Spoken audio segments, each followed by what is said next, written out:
Zéro. Merci, Monsieur le Président. Ma question s'adresse à Madame la secrétaire d'État Sarah El Haïry. Les élections régionales et départementales qui se sont retenues ce week-end ont été marquées par une forte abstention, même record. Si ces chiffres sont inquiétants pour notre démocratie, ils sont également, à un autre titre, les jeunes ont déserté les bureaux de vote. Ainsi, 82% des personnes de moins de 35 ans se sont abstenues et seulement 13% des 18-24 ans ont utilisé leur droit de vote.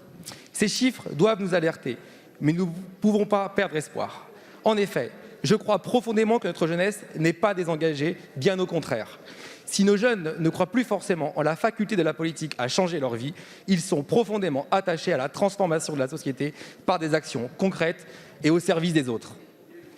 C'est pourquoi nous devons persévérer et proposer aux jeunes des nouvelles voies d'engagement. L'une d'entre elles, le service universel, que vous avez porté à force de bras, Madame la Ministre. Des nouveaux déploiements ont eu lieu sur l'ensemble du territoire. C'est aussi que c'est la semaine de la cohésion du CNU qui s'est ouverte ce lundi.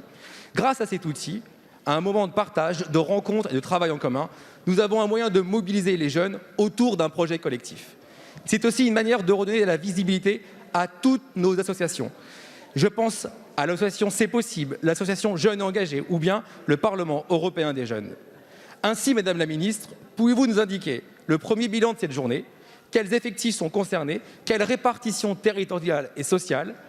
Quelle suite pouvons-nous envisager pour les mois et les années qui suivent pour continuer à faire du SNU un outil d'exercice et de l'engagement de notre citoyenneté? Merci beaucoup. Merci, Monsieur le député. La parole est à Madame Sarah El Haïry, secrétaire d'État chargée de la jeunesse et de l'engagement. Merci beaucoup, Monsieur le Président, Mesdames, Messieurs les députés, Monsieur le député David Corcero. Le début de votre question pose sur la question de l'abstention. Il se trouve que vous avez raison, 87% des jeunes entre 18 et 25 ans ne se sont pas déplacés. 83% des jeunes entre 25 et 34 ans. Et pourtant, notre jeunesse n'est pas moins engagée qu'avant. Notre jeunesse, elle ne déserte pas l'engagement. Par contre, elle croit moins au vote, elle croit moins à l'expression démocratique dans notre pays. Et c'est là où notre responsabilité est grande. L'engagement qui est le nôtre, c'est de remettre un parcours de citoyenneté dès le plus jeune âge. Ça commence quand? Ça commence dès le collège, en complément avec l'éducation nationale, avec Jean-Michel Blanquer et l'arrivée, par exemple, des éco-délégués. Ça se complète évidemment dans un parcours. Ce parcours, un de ses temps forts, c'est évidemment le service national universel. Pour plusieurs raisons, Monsieur le député. Parce qu'on y vit ensemble. Il se trouve que hier, j'étais dans le Nord pour voir une première journée et participer aux activités. Un des moments, ça a été le choix, l'élection quasiment dans une vie citoyenne d'un maire, du responsable de chambrée. Ça donne à vivre la démocratie.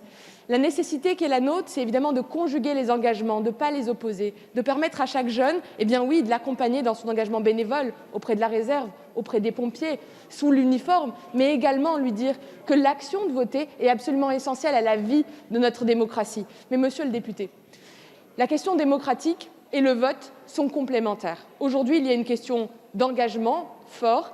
Ce n'est pas uniquement un sursaut qu'il faut, c'est absolument vital. Parce qu'à ce degré-là, notre société ne se construit pas avec eux. Et donc notre responsabilité et nos actions, aujourd'hui, les amènent à avoir un parcours de citoyenneté beaucoup plus fort et beaucoup plus ambitieux, parce que c'est notre projet. Je vous remercie.